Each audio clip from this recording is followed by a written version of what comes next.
Okay, I'm almost done reading about the life of Solomon. We've just got a little bit more to go here in 1 Kings 11.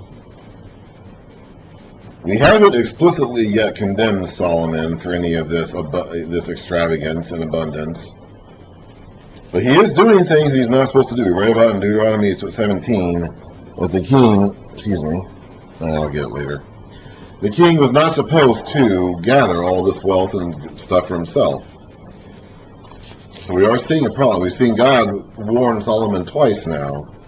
Actually 3 times, because he came to him during the middle of the building of the temple too. It gave, saying stick with the important stuff. Solomon is being led astray by all this material extravagance he's enjoying. And there's another problem that's going to be even worse. 1 Kings chapter 11. This is where the story turns. So Israel has reached its height. Israel has reached its pinnacle. In the days of Solomon, Israel is the top dog. And then this is the mid-900s BC. Solomon reigned basically from 970 to 930 BC. So we're talking about the 900s BC. Solomon is the top king in the world. Israel is the top country.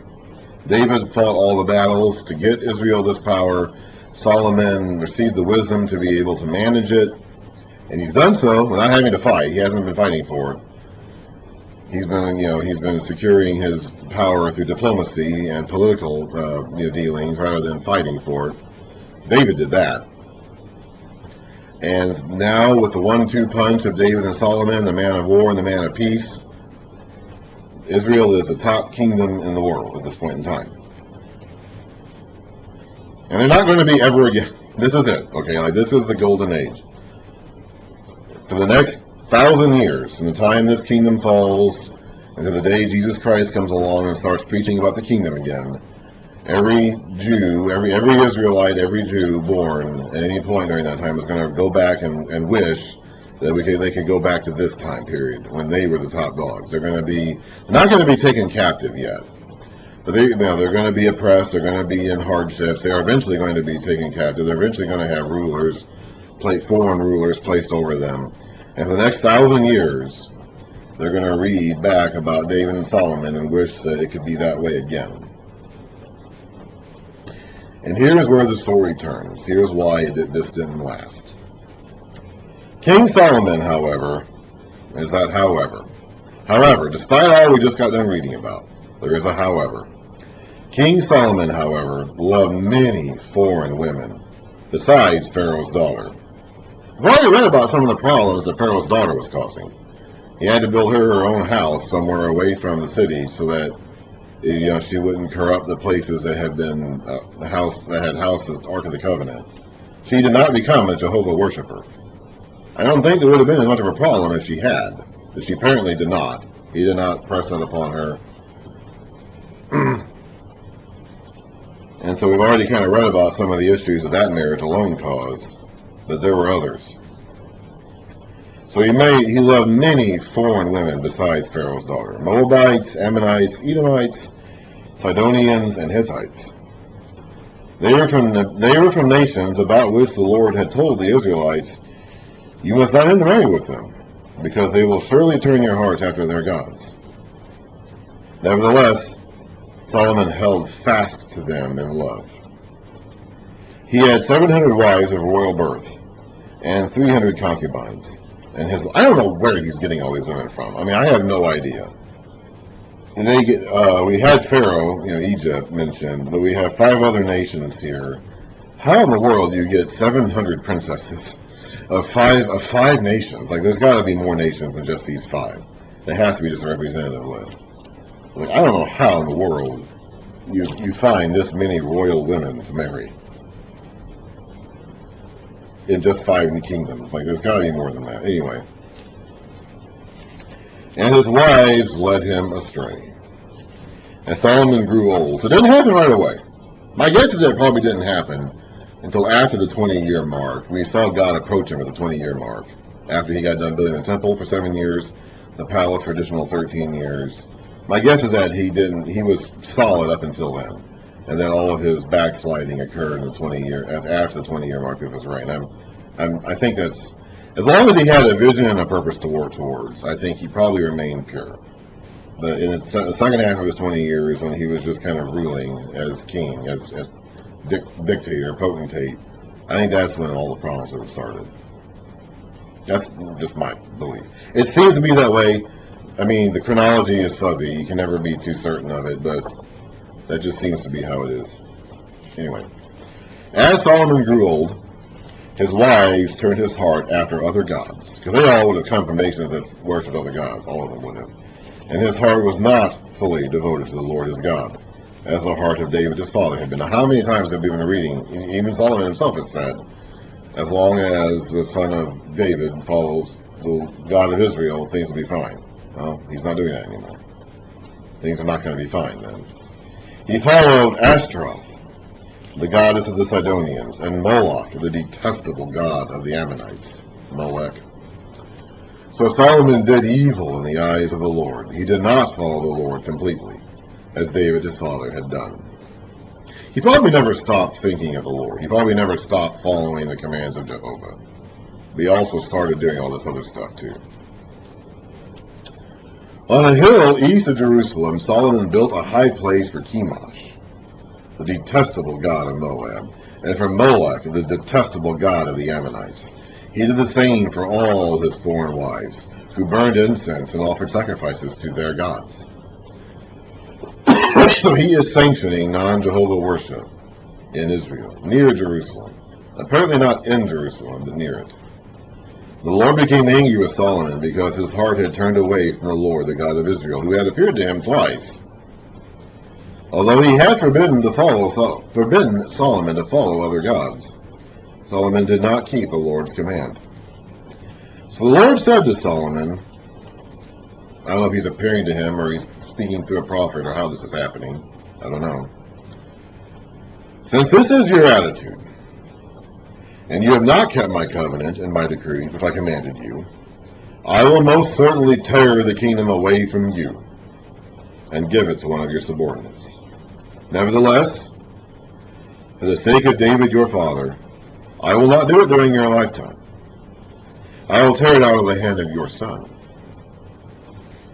Yet I will not tear the whole kingdom from him, but will give him one tribe for the sake of David my servant, and for the sake of Jerusalem, which I have chosen. He's always said that he's going to have a son come from David's lineage. So that promise has to remain in place, even though he's going to punish Solomon by tearing most of the kingdom away from him. Then the Lord raised up against Solomon an adversary. So Solomon's going to have trouble. That's when you follow the Lord and backslide and go into other things, the Lord is going to eventually cause trouble for you. It's going to happen. Hadad the Edomite, from the royal line of Edom. Earlier, when David was fighting with Edom, Joab, the commander of the army, who had gone up to bury the dead, had struck down all the men in Edom. Joab and all the Israelites stayed there for 6 months until they had destroyed all the men in Edom. We didn't really read about this back in the days of David. Let's see if I can... Oh boy, this could be tricky. Here we are. 2 Samuel 8 does cover this, but only extremely briefly. He gives a list of a bunch of different enemies that he fights. And says, 2 Samuel chapter 8, verse 14, starting verse 13 actually, David became famous after he returned from striking down 18,000 Edomites in the Valley of Salt. He put garrisons throughout Edom, and all the Edomites became subject to David. That's it. That's the extent that we get of the coverage of that fight in the account of David's life in Samuel. But apparently it was a pretty devastating victory. They pretty much wiped them out, almost completely. But Hadad, still only a boy, fled to Egypt with some Edomite officials who had served his father. They set out to Midian and went to Paran. Then, taking men from Paran with them, they went to Egypt, to Pharaoh, king of Egypt, who gave Hadad a house and land to provide him with food. I'm assuming this is the same Pharaoh, well, actually probably his predecessor, because this would have been the days of David. Pharaoh's going to give Solomon a daughter, and they're going to enter into an alliance, but he's also going to be housing an enemy of Solomon's here too. It could be that Hadad got down there in the days of the Pharaoh preceding the one who gave Solomon a daughter. Pharaoh was so pleased with Hadad, I'm assuming this is the same Pharaoh, it could be a different one though, I don't know, that he gave him a sister of his own wife, Queen Tahpenes. We finally get a name of an Egyptian official, Queen Tahpenes. So if you can figure out who Queen Tahpenes is, we can finally actually try to start to link Egypt's and Israel's history together by name. We haven't been able to do that up to this point, because none of the pharaohs so far in the Bible have been named. This pharaoh isn't either, but he has a queen named Tahpenes. The sister of Tahpenes bore him a son named Genubath, whom Tahpenes brought up in the royal palace. There Genubath lived with Pharaoh's own children. While he was in Egypt, Hadad heard that David rested with his fathers, and that Joab, the commander of the army, was also dead. He'd be a young man at this point. Then Hadad said to Pharaoh, "Let me go, so I may return to my own country." "What have you lacked here that you want to go back to your own country?" Pharaoh asked. "Nothing," Hadad replied, "but do let me go." He wants revenge on Solomon. And God raised up against Solomon another adversary. We don't know anything more about that guy. That's all we read. We just, apparently he went back to Edom and became a nuisance to Solomon, apparently. God raised up against Solomon another adversary, Rezon, son of Eliada, who had fled from his master Hadadezer, king of Zobah. He gathered men around him and became the leader of a band of rebels when David destroyed the forces of Zobah. The rebels went to Damascus, where they settled and took control. Rezon was Israel's adversary as long as Solomon lived, adding to the trouble caused by Hadad. So Rezon ruled, that was north, so Rezon ruled in Aram, which is north of Israel, and Hadad is in Edom, which is to the southeast to be specific. So they're causing trouble from Israel on two sides. So Rezon ruled in Aram and was hostile toward Israel. So he has an enemy in the north, an enemy to the south.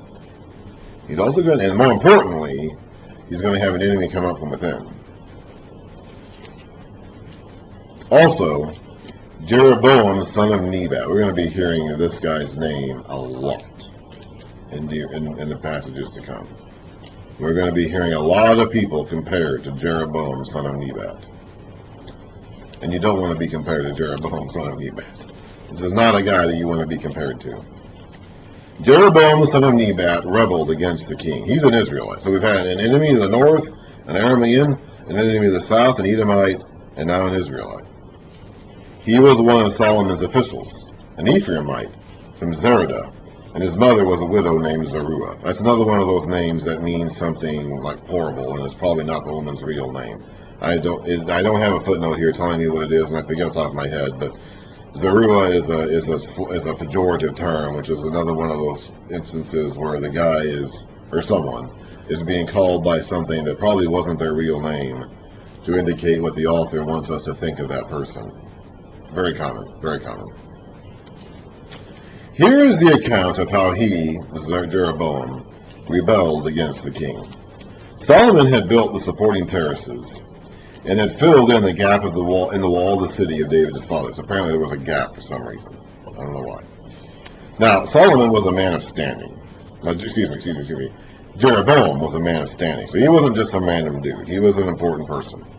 And when Solomon saw how well the young man did his work, he put him in charge of the whole labor force of the house of Joseph, because Jeroboam was a competent man who could get things done. We need those kinds of men. Hopefully they don't all have the attitude Jeroboam has, but we need men who can get things done. We lack that in our society today to a tremendous degree. About that time, Jeroboam was going out of Jerusalem, and Ahijah, I don't know what he was going to go do or where he was. Maybe he was going to Ephraim, which is where he was from. Maybe, I don't know. Ahijah the prophet of Shiloh met him on the way. I don't know if this was a planned meeting. It doesn't seem like it. But Ahijah the prophet is coming to go meet this guy. Now, Ahijah was wearing a new cloak. The two of them were alone out in the country. And Ahijah took hold of the new cloak he was wearing and tore it into 12 pieces. So the only two people who ever witnessed this are these two men, Jeroboam and Ahijah. So this story got into the account somehow because these guys, at some point, one of them or both of them, must have told somebody. Jeroboam must have told people about this later on after the words of Ahijah come true. Or maybe Ahijah himself told people about this later on, or wrote it down himself even, I don't know. But these are the only two witnesses to this encounter. So this text is getting in here because somehow or another they told the story at some point later on. So two of them were alone out in the country. And Ahijah took hold of the new cloak he was wearing and tore it into 12 pieces. So much for a new cloak, huh? They love doing these sorts of visual demonstrations of their messages. They do this a lot. They've done it before, but we'll just see it happen again. They love doing this sort of thing. Then he said to Jeroboam, "Take 10 pieces for yourself.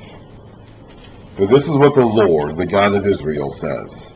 See, I am going to tear the kingdom out of Solomon's hand and give you 10 tribes." So he already told Solomon this, or at least we read about him telling Solomon this. Again, the chronology is such that I have no idea when these events happen in relation to each other. But in the text that is presented to us, we read about this when God spoke it to Solomon. Maybe through the words of Ahijah the prophet. Maybe Ahijah the prophet told Solomon this. We didn't read that, but maybe, possibly. At any rate, Solomon knows this. Jeroboam knows this. Solomon doesn't necessarily know who it is that's going to get the kingdom, though, because God didn't tell him that. Jeroboam knows that. He's being told that directly. See, I am going to tear the kingdom out of Solomon's hand and give you 10 tribes. But for the sake of my servant David and the city of Jerusalem, which I have chosen out of all the tribes of Israel, he will have 1 tribe. I will do this because they have forsaken me and worshipped Ashtaroth, the goddess of the Sidonians, Chemosh, the god of the Moabites, and Molech, the god of the Ammonites. They have not walked in my ways, nor have they done what is right in my eyes, nor kept my statutes and laws as David, Solomon's father, did. But I will not take the whole kingdom out of Solomon's hand. I have made him ruler all the days of his life for the sake of David my servant, whom I chose and who will observe my commands and statutes. I will take the kingdom from his son's hands and give you 10 tribes. I will give 1 tribe to his son, so David my servant may always have a lamp before me in Jerusalem, the city where I chose to put my name. However, as for you, now that doesn't mean that Jeroboam can't replace David. He cannot do that. He's not being given a raw deal here. He's not being told he's not going to get anything. He's going to get his own set of promises here. As for you, I will take you, and you will rule over all that your heart desires. You will be king over Israel. If you do whatever I command you, and walk in my ways, and do what is right in my eyes, by keeping my statutes and commands, as David my servant did, I will be with you. I will build you a dynasty, as enduring as the one I built for David, and will give Israel to you. I will humble David's descendants because of this, but not forever. So he cannot replace David in the divine economy of God, but he can get his own lasting dynasty in Israel if he will follow the Lord. Solomon tried to kill Jeroboam, but Jeroboam fled to Egypt, to Shishak, the king. We finally get the name of the king of Egypt. The first time, the first pharaoh mentioned in the Bible whose name we actually get recorded for us, Shishak. We'll talk about him eventually. The king, this is not the only time we'll mention him. He's going to be mentioned again later, and we'll talk about him there and try to figure out who that Shishak is. The king, and stayed there until Solomon's death.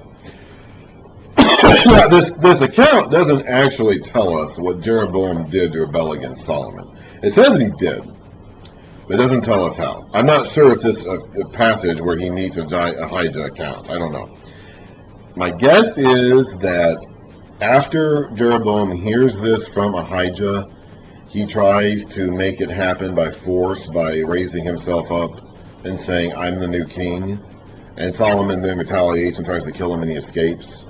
That's my guess. It doesn't actually say that, though, but it seems like it. In which case, Jeroboam was marking himself to be a kind of a bad dude right from the start. He's not waiting like David did to get the king, because that's what David had happen. You know, we had a corrupt king on the throne in David's time, and David was anointed to take over Saul. He was anointed as the Nagi, the prince, the king in waiting.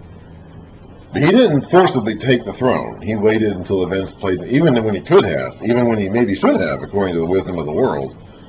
He let himself be a fugitive and run from place to place for a number of years before events finally worked themselves out in his favor and he became king in God's timing. Jeroboam apparently did not want to wait for God's timing. I don't really know this for certain because it doesn't actually say that. It does say he rebelled. And then it says that Solomon tried to kill him. I'm assuming he heard the message from Ahijah, then he tried to rebel and become king by force, and Solomon went after him and then he hid. But it's not written that way, but that seems to be the natural sequence of events, but I can't say that for sure. As for, he is now in Egypt with Shai. This is clearly a different Pharaoh than the one we had before, who was an ally. We were going to read about Shishak again. He's actually going to go up against Jerusalem later on. This is not the same Pharaoh as the previous one who was never named. This is a different Pharaoh. Has to be. So we have an enemy to the north of Israel. We have an enemy to the south of Israel. We have an enemy that grew up from within Israel, who has now fled to Egypt and is going to be giving the new king of Egypt, whose daughter is not the one married to Solomon. The idea is to go after Israel too.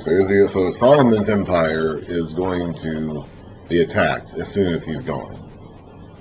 All that wealth he gathered for himself is not going to stay in the country. As to the other events of Solomon's reign, all that he did and the wisdom he displayed, are they not written in the book of the Annals of Solomon? I guess they are, but we don't have that book anymore, so I don't know. Solomon reigned in Jerusalem over all Israel 40 years. Then he rested with his fathers and was buried in the city of David, his father. And Rehoboam, his son, succeeded him as king. 2 Chronicles 9, verse 29. As to the other events of Solomon's reign from beginning to end, are they not written in the records of Nathan the prophet? And the prophecy of Ahijah, the Silonite, we read about that a moment ago. I guess he wrote more, apparently. Maybe he did write that down. And the visions of Edo, the seer, concerning Jeroboam, son of Nebat. So there was more going on than what we read about. Solomon reigned in Jerusalem over all Israel 40 years. Then he rested with his fathers and was buried in the city of David, his father. And Rehoboam, his son, succeeded him as king. And the kingdom is going to split, and it's going to be attacked by foreign powers almost immediately. And a good portion of all that wealth that Solomon spent so much time and effort building is going to be taken off right away. And not all of it, but a good portion of it. However, we're going to take a break from the narrative at this point. There are 3 books in the Bible, written books in the Bible, that are associated with Solomon. And that's Proverbs, Ecclesiastes, and the Song of Solomon, or Song of Songs. So we're going to be, instead of continuing forward with the narrative now, when we start reading again, second half of 1 Kings and the rest of 2 Chronicles, we're going to take a detour and look at those 3 books. Probably do it in that order, Proverbs, Ecclesiastes, Song of Solomon, to get an idea of the sort of wisdom that was circulating in Israel in the time of Solomon and afterwards, and set the stage of Israel's understanding of Solomon's wisdom going forward. So that's what we're actually going to do next. Then we'll get back to the historical narrative after that.